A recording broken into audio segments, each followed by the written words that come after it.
Oh, is that the intro? This is perfect. This is perfect. I thought we were practicing for the fourth time the intro and the prelude.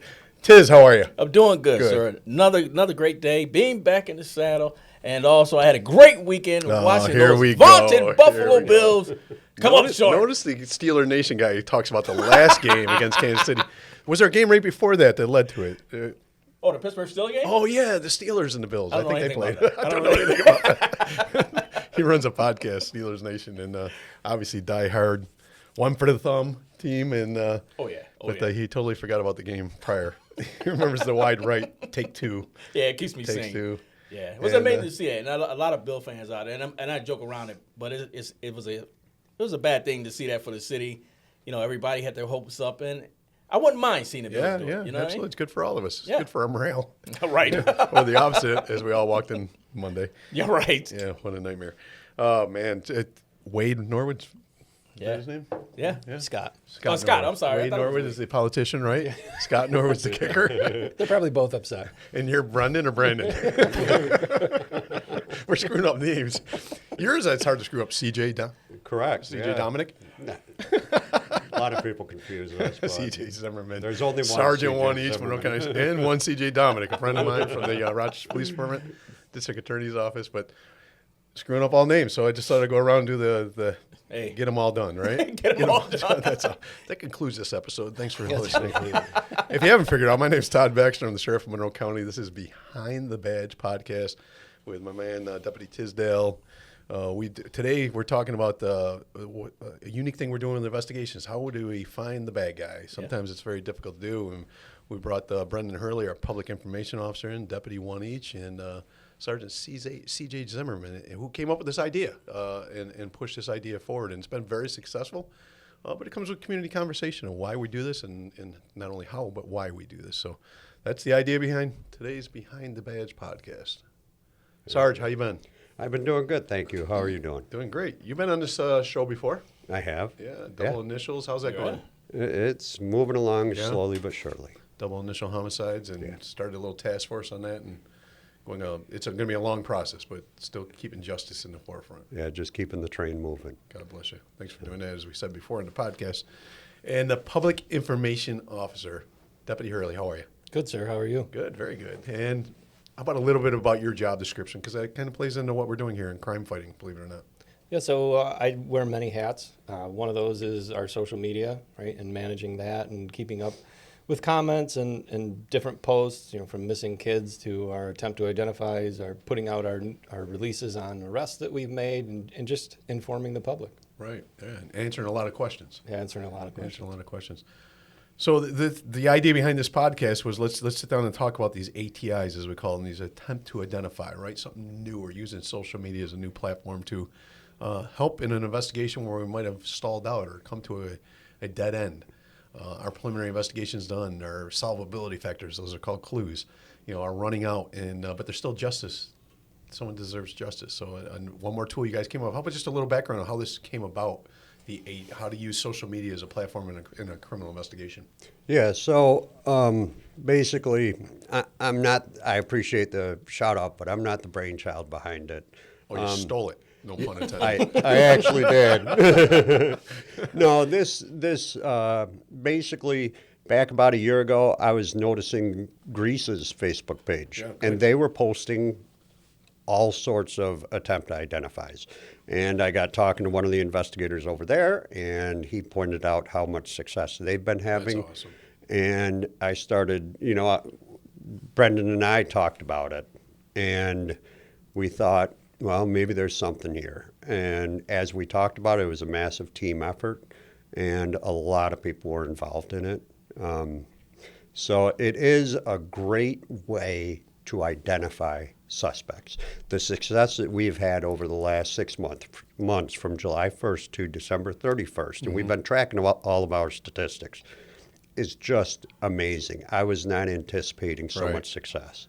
Talk about those numbers, will you? Yeah, so in that 6-month period, we've put up 149 posts of different crimes. That's amazing. And of that, there were 214 suspects displayed in those posts, because sometimes you have 2 or 3 suspects in one post. In just 6 months' time, we received tips on 92 of those 149 posts. And it works out to 61.7%. But we've been seeing across the board about 60% of the posts that we put up, we get a tip as to the identity of the person. And then to take it one step further, we've been tracking how many people we end up filing charges on.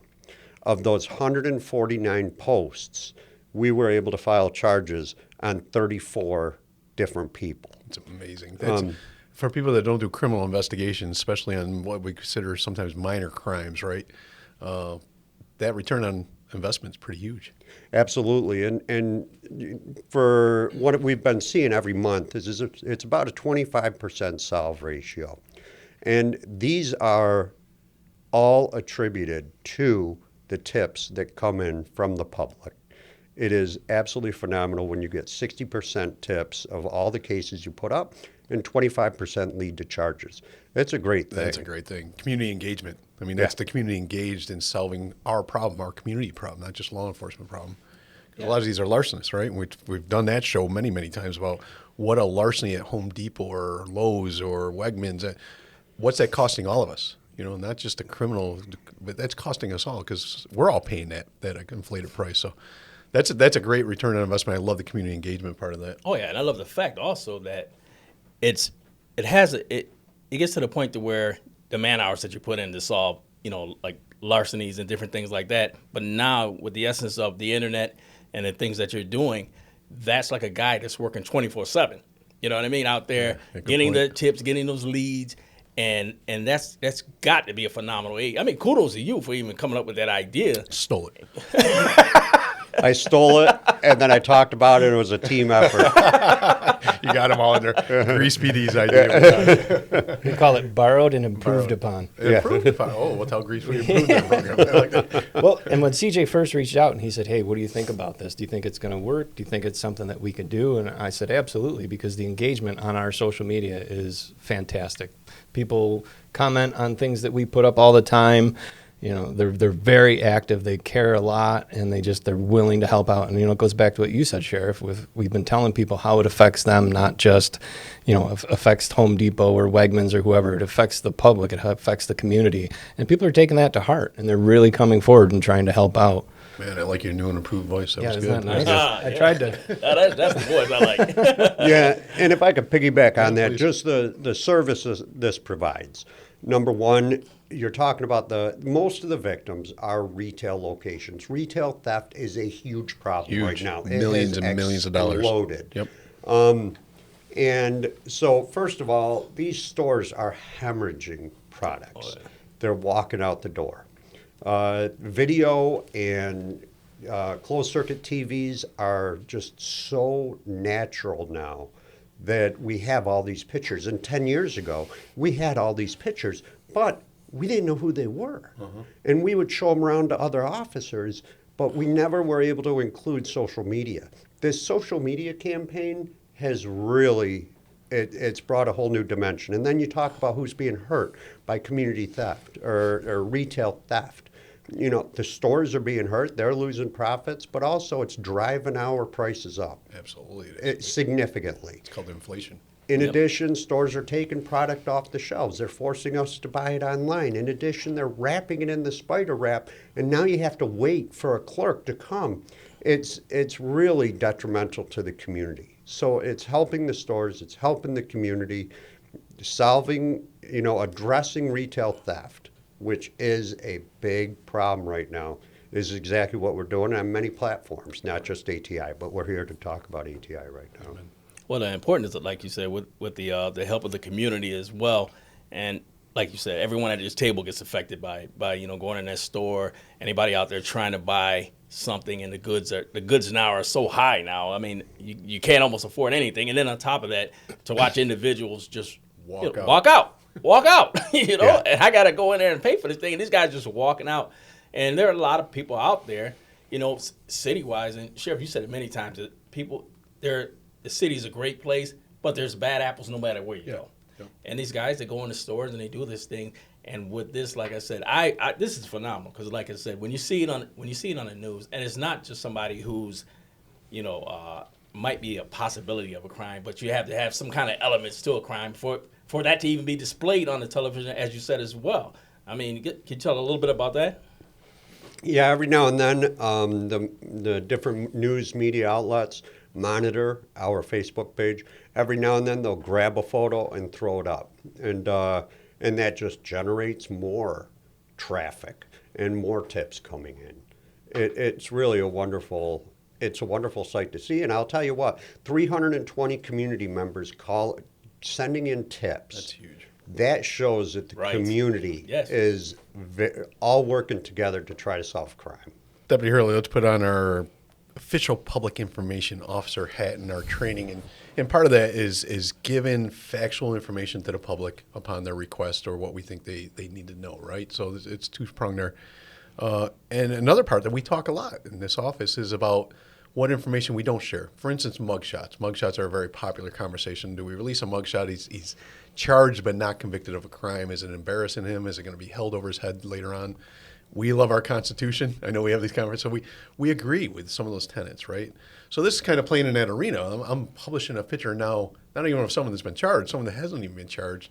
The return on investment in a preliminary or follow-through investigation is obvious. There's no doubt about that. But, how do we reconcile in our head that whole thought process there that, and we get calls. I mean, you get social media comments all the time. That lady's just trying to feed her baby. And I'll let you comment on it. Right. I got comments, but let's just go over that, from a PIO standpoint. For sure. We're extremely thoughtful about all of these posts that we do. We take, as CJ said, the deputies will send us, or an investigator will send us a photo with a little bit of a write-up of what they have. And I think it's important for everybody to remember, as the police, we get called by a victim. Mm-hmm. That victim is claiming something happened. Well, we have an investigation to do. Mm-hmm. So we do our best to do that investigation start to finish. And part of that, these are a great tool. But sometimes it's identifying that other party. So just because you say he's the suspect, we've been doing this long enough, we know that doesn't necessarily mean you're the suspect. Right. And sometimes we put these out because we want to talk to you, we want to get your side, but we have no way to talk to you. So we're very careful in how we word these as well. We never call anybody a suspect. We never say that they did a crime. We want to talk to them about it. And we have had that. We've had that where we put up a couple who left the restaurant without paying for the food. Right. And it turned out to be they thought the other one did it. Yeah. I thought you paid. No, I thought you paid. Right. And that doesn't matter to us. What matters is the restaurant got paid and there was no crime. Right. So we solved that one and there was no suspect, right? So we're very careful on how we word these because, again, we love the Constitution. Yeah. And we're not trying to shame anybody. That's not our job. Right. Our job is to solve crime and protect people. So that's what we're trying to do here. We're not putting that picture up because we want to shame that person. And going back to a couple weeks ago, we have the tragic trio shooting. And part of that investigation, there's witnesses. There's people who are at that party that we want to talk to. We put those photos up specifically saying, we want to talk to these people. We think they have information. Right, right. Not once saying, again, we don't think they were suspects. Right. We just needed to talk to them. So there's a whole nother side to this. Yes, people see it, and it's associated with a crime, so they automatically think that person is guilty. But we're trying to prove, are they not, and keeping their safety and their rights in mind. Yeah, and we had one case. I remember in particular when this first started. A lady walking out with a shopping cart, and there was some baby products in there, and everyone made the assumption you're embarrassing a mom who's trying to feed her kid. And first of all, I'm telling you right now, the culture of a sheriff's deputy arriving on that scene, if there's a mom truly trying to feed her kid, is probably going to open up his wallet, right? That's the people that are in these blue uniforms. But with that being said, even then, when our follow-through investigation showed what? I mean, our heart wants to bleed and go, oh man, maybe they're right. But in this case, yeah, that was one of the ones it was one of the first ones we put out, and right away we got information from people saying this is who it is. Here's her Facebook profile. We looked at the Facebook profile, and there she was selling all the product on Facebook Marketplace. Right. And Sheriff, you hit it right on the head. I know these deputies that are working. And even if they don't open up their own wallet, they know enough in the outreach that we do. There's enough resources out there, the union, the foundation, whoever, we would get that person. All the nonprofits we know. We'll just call one of our friends in the nonprofit world. We're here to help. Friends of social service, or it's a phone call away, right? So that's not it. The intent is if there's a mom trying to feed her baby, call 911. We want to help you. Right? Absolutely. Yeah, and just to shed a little bit more light on that, a lot of retail theft the product is being stolen, and then it's going right to a fence, a shop, or a bodega, or whatever, to be resold. It's a nice office. You know, one thing that I remember is 15 years ago doing a traffic stop on Empire Boulevard. It must have been 95 degrees, and the guy was in the car, and he had a whole bunch of meat in his back seat. And we ended up arresting him for shoplifting from Wegmans. He had probably $1,000 in meat, and I asked him, "What are you going to go do with that?" And, "I'm going to go resell it to a store for them to stock it." And the thought of having that meat driving around for 6 hours is just mind-boggling. That's amazing. We did a great research. You know, everybody wants to yell at us when we're talking about adjustments to criminal justice, you know, and just some tools we need when it comes to detaining people that are repeat offenders or refuse to stop doing this activity or are dangerous, right? And we've been preaching that for 3 years. But so everybody wants to kick back data. We need data. Data doesn't support data. Our retail theft detail gave data that people are actually pissed off about because the data is showing exactly what our hypothesis was. Of the 117 arrests on a retail theft detail we tracked, of the people that were forced to give appearance tickets, about 80 of them, 50% of those people did not come back to court the next time. Got APT, now a bench warrant, now we got to go find them again. They're out there obviously committing more larcenies. That's I don't think you need data to show that. If they committed one, they're not going to stop because of an appearance ticket. And they didn't show up to the court date. So that's good data. 50% of the people given appearance tickets that are committing these larcenies are not returning to court. We're not doing them any favor. 100% of the people that we arrested out of the 117, we offered them services. And not one took us up on the service. Why? Because they get an appearance ticket. Why would I go through the service? There's no carrot, there's no stick. So I love the data part. But that was a long segue into what you said, Sarge, is we clearly showed the path between that larceny in a box store and Henrietta to violence in the city of Rochester. Clear as day, a path is laid out. It's a roadmap showing that money being generated over here, going to this pawn shop, going to this addicted person that's buying dope in a certain difficult neighborhood that's prone to violence, is directly related to that drug dealer running that street corner, right? That's how it's being paid for. And so it's all interrelated. It's not a spider web. It's laid out like a roadmap. It's right there in front of you as you lay this data out. And people still want to refuse the conversation. Like, if we could just detain these people and get them the services they need with a carrot and a stick, it will also probably help with the crime and the violence that we're seeing in other parts of our county. Yeah, and if we're talking about helping people, as far as the suspects go, they're addicted. Most of them are battling addiction. Right. And the best way we can do that is by getting them into jail, interrupting the cycle of addiction, clearing their head, and then that'll be their rock bottom. And the thing that is so darn frustrating, and I'll talk about this in a minute if you can pause that. But the thing that is so frustrating is that a lot of these people die from overdoses. And that is tragic. And we're doing more harm than good with bail reform. Yeah, and we're on a whole different subject here, but we're not asking to lock up a kid that stole a candy bar or made a stupid mistake. No one's asking for that. That's an absurd argument that we've never said. What we're asking for is we got the repeat offender, and we can't even detain him long enough for a judge to make that determination, right? Yes. The judge doesn't have the power. Yes. We can't you got an illegal gun, you are going to die or kill someone. If you're carrying an illegal gun, right? But that's just common sense. We can't even detain where half those people are walking out with $5,000 less bail, low bail, because we set the culture of no bail. Oh, yeah. You know, least restricted. Let's talk about this gentleman right here. We'll get off the soapbox of reforms. It's so easy to go down that rabbit hole. You know, we talk about a lot of tips coming in. Sometimes we don't get any tips. But this one particular one, we got 17 tips on the identity of that person. One of the tips, around with a salt shotgun. One of those tips was the guy himself that emailed us and said, "That's me. Really? What do I have to do?" Yeah, I did.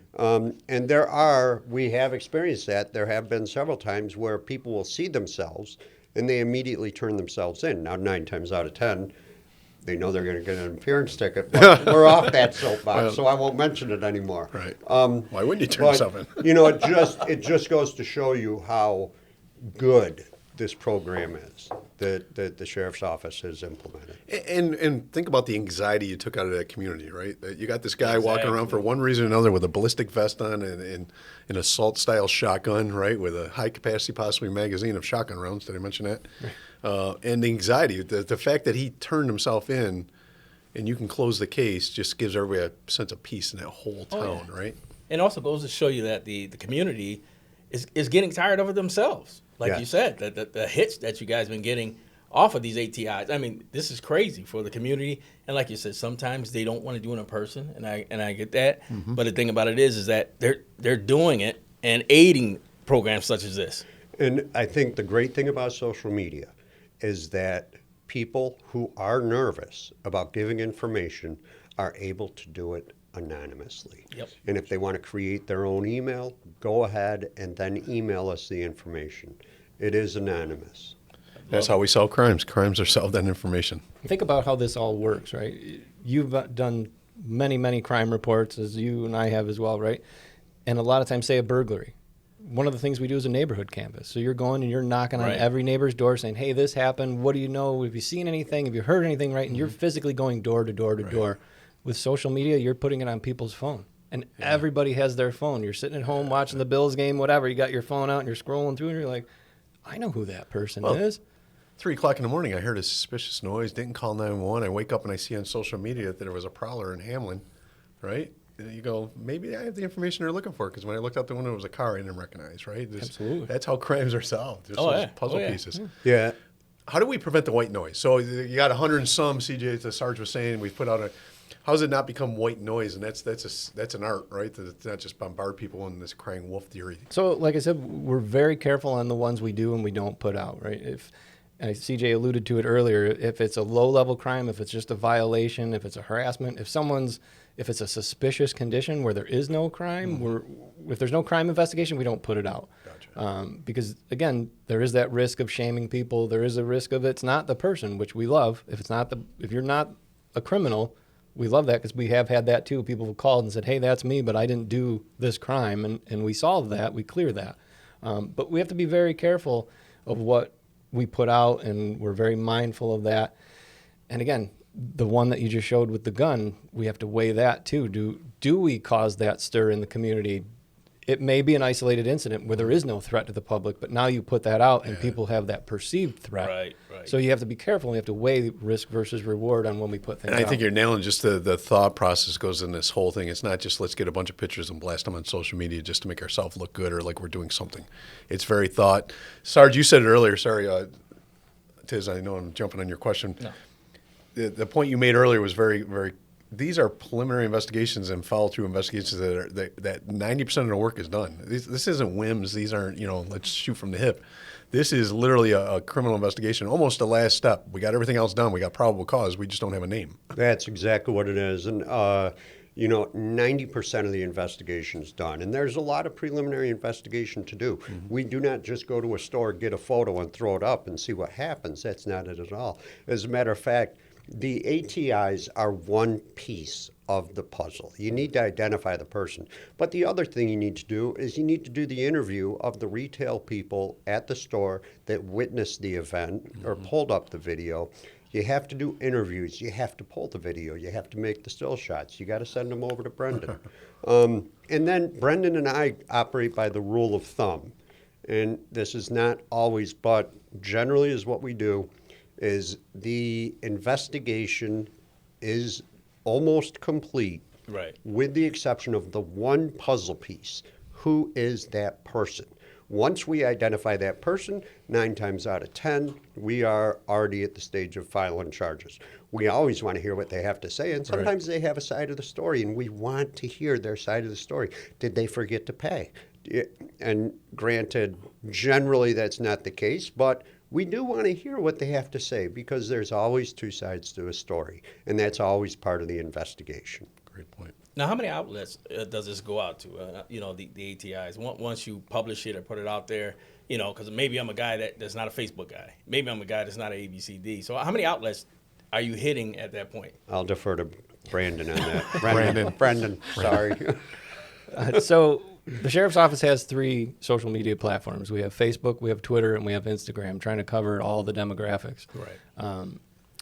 But like CJ said earlier, too, we have a lot of followers, and what's fantastic about that is when we put it out on those 3 platforms, the followers will then share it, and that they share it with people that they know or someone who may know, or there's all these community groups that share that and just really spread the word. And then the media themselves sometimes will take one if it's a good one, and they'll, or if they like it, they'll share it and spread the word that way too. But yeah, we have those 3.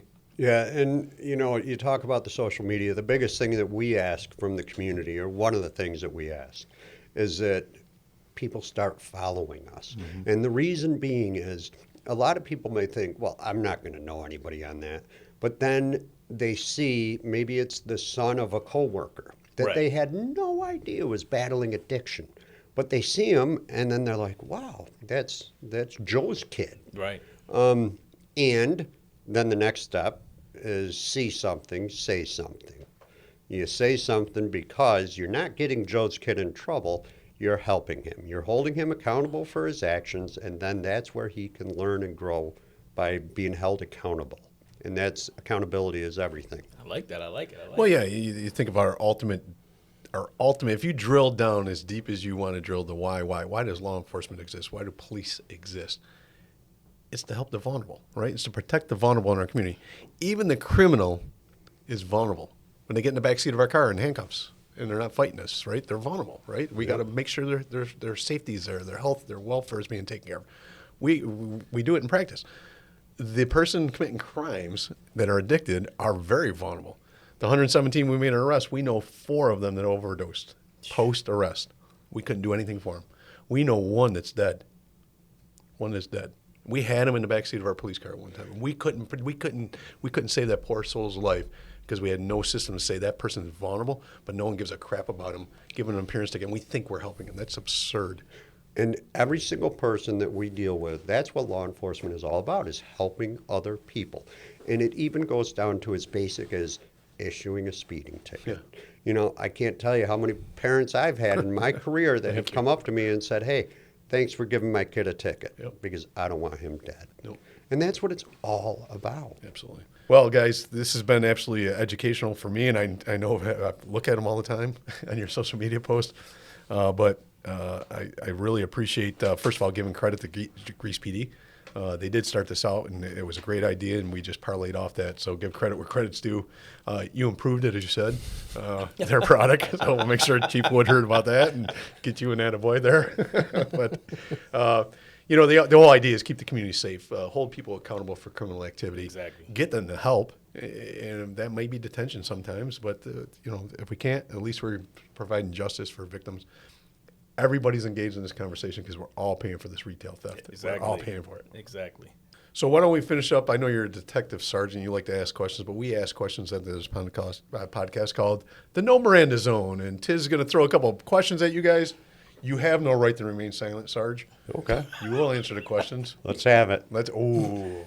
All right, I got you. New Year's resolution for 2024. Love that one. Help one person every day anonymously. Wow. I like that. I love it. I love it. Beat that, Hurley. Yeah. Hang out with CJ more often so I get help. Help 2 people a day. Right. I guess just be better at everything. That's good. I like it. That's good. Be better than CJ. Already lost that resolution. You know what? I'm not even going to ask the next question. That was profound. That was a good one. God bless you, CJ. Good comeback, Hurley. That's awesome. Well, thanks, guys. Thanks for sharing what this is all about and educating the public a bit more. And when you see these social media blasts, Sergeant Zimmerman, you nailed it. People follow our social media. We already identified what those are. It's a great way for us to communicate with the public, not just on these, but snowstorms moving in, dangerous situations that might be unfolding, like a potential active shooter. This is how we get information to the public. So follow us on social media is the key, and we'll put that up on the B-roll at the end of this program. Thanks, guys. Appreciate it. Thank you.